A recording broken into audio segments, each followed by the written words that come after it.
வணக்கம். தமிழ் ஃபுட் கார்னரில் இன்றைக்கி அரிசி மாவு சிப்ஸ் பண்ண போகிறோம். இது நல்ல மொறுமொறுப்பாகவும் சாப்பிட்றதுக்கு ரொம்ப ரொம்ப சுவையாகவும் இருக்கும். இதை அதிக அளவு செஞ்சு ஒரு ஏர்டைட் கண்டெய்னரில் ஸ்டோர் பண்ணி வச்சிட்டோம்னா 10-15 நாள் வரைக்குமே இதே மொறுமொறுப்பாக சாப்பிட்றதுக்கு ரொம்ப சுவையாக இருக்கும். இப்போ இதை எப்படி பண்ணுறதுன்னு பார்க்கலாம். இது வரைக்கும் நம்ம சேனலை சப்ஸ்கிரைப் பண்ணாதவங்க சப்ஸ்கிரைப் பண்ணிவிட்டு பக்கத்தில் உள்ள பெல் பட்டனையும் கிளிக் பண்ணிக்கோங்க. இந்த பேனில் 1 கப் தண்ணி சேர்த்து ஹை ஃப்ளேமில் வச்சு நல்லா கொதிக்க விடணும். தண்ணி நல்லா தளதளன்னு கொதிக்குது. இப்போ ஸ்டவ்வை மீடியம் ஃப்ளேமில் வச்சுட்டு அது கூட 1 டீஸ்பூன் பட்டர், இதுக்கு பதில் நீங்கள் நெய், எண்ணெய் எது வேணாலும் சேர்த்துக்கலாம். 1/4 டீஸ்பூனில் பாதி மஞ்சள் தூள், 3/4 டீஸ்பூன் தனி மிளகாத்தூள், 1/2 டீஸ்பூன் சீரகம், 1 டீஸ்பூன் எள், 3/4 டீஸ்பூன் உப்பு, பொடியாக கட் பண்ண கறிவேப்பிலை இலைகள், பொடியாக கட் பண்ண கொத்தமல்லி இலைகள் நல்லா மிக்ஸ் பண்ணி விட்டுட்டு ஸ்டவ்வை சிம்மில் வச்சுருங்க. ஸ்டவ்வை சிம்மில் வச்சுட்டு தண்ணி எடுத்த அதே அளவு கப்புக்கு 1 கப் மாவு எடுத்திருக்கேன். அதை கொஞ்சம் கொஞ்சமாக சேர்த்து கிளறிக்கணும்.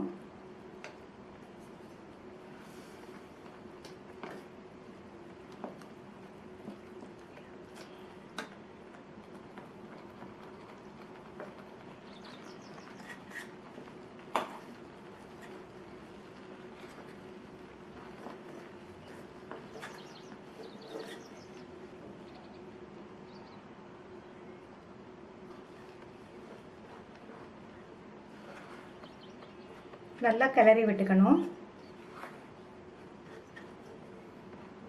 எல்லாம் ஒன்றா மிக்ஸ் ஆகிற மாதிரி கிளறி விட்டுட்டு ஸ்டவ் சிம்லேயே இருக்கட்டும். 1 நிமிஷம் மூடி வச்சிடலாம். இப்போ 1 நிமிஷம் ஆச்சு. இதை இறக்கி வச்சிடலாம். அப்படியே மூடி போட்டு 5 நிமிஷம் இருக்கட்டும். 5 நிமிஷம் ஆச்சு.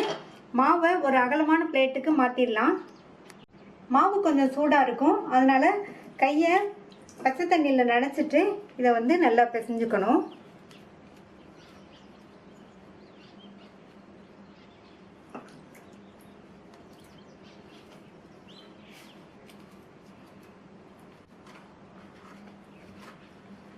மாவை இந்த மாதிரி அழுத்தி அழுத்தி பிசைஞ்சுக்கணும். மாவு பிசைஞ்சாச்சு. மாவு நல்லா சாஃப்டாக இருக்குது. இதிலேருந்து இந்த அளவு மாவு எடுத்துட்டு மீதி மாவை மூடி வச்சிடலாம். மூடி வச்சிட்டோம்னா மாவு காஞ்சு போகாமல் இருக்கும். பிசைஞ்சு வச்ச மாவுலேருந்து ஒரு உருண்டை மாவு எடுத்திருக்கேன். இதில் அரிசி மாவு தூவி பிரட்டிட்டு ரவுண்டாக தேய்ச்சிக்கலாம்.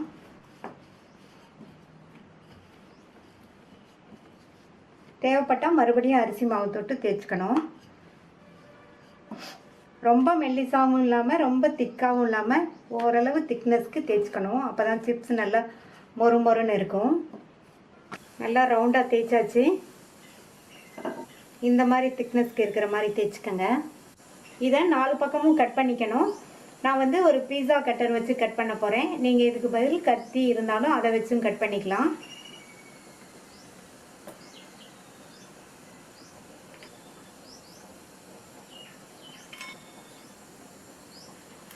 இதை மறுபடியும் நீல வாக்கில் கட் பண்ணிக்கணும்.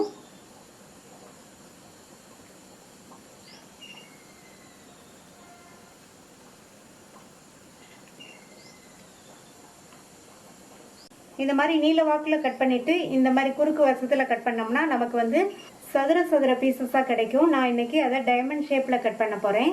அதனால் இந்த மாதிரி கிராஸாக கட் பண்ணிக்கலாம்.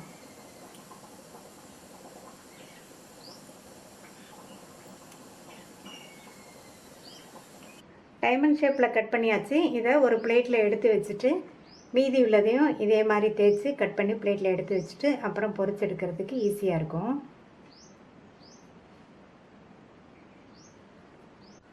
கடாயில் பொரிக்கிறதுக்கு எண்ணெய் விட்டு சூடாயிடுச்சு. கட் பண்ணி வச்சதை கொஞ்சம் கொஞ்சமாக எண்ணெயில் சேர்த்து பொரிச்சுக்கலாம்.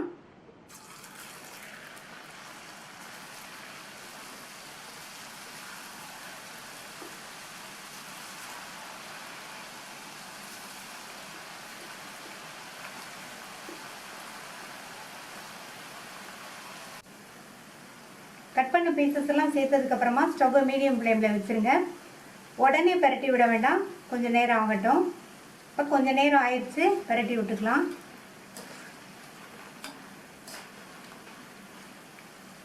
இந்த மாதிரி பெரட்டி விட்டு லைட் கோல்டன் கலராக வரும். அந்த டயத்தில் எடுத்தோம்னா சிப்ஸ் வந்து நல்லா மொறுமொறுன்னு இருக்கும். இப்போ நல்லா பெரட்டி விட்டு அதனுடைய கலர் லைட் கோல்டன் கலராக வந்திருக்கு. இந்த ஸ்டேஜில் எடுத்துடலாம். நல்லா மொறுமொறுன்னு இருக்குது பாருங்கள். எண்ணெயை வடிச்சிட்டு இந்த பிளேட்டில் வச்சிடலாம். மொறு அரிசி மாவு சிப்ஸ் ரெடி ஆகிடுச்சு. மீதி உள்ளதையும் இதே மாதிரி போட்டு எடுத்துடலாம். எல்லா சிப்ஸையும் போட்டு எடுத்தாச்சு. நல்ல மொறுன்னு சுவையான அரிசி மாவு சிப்ஸ் ரெடி ஆகிடுச்சு.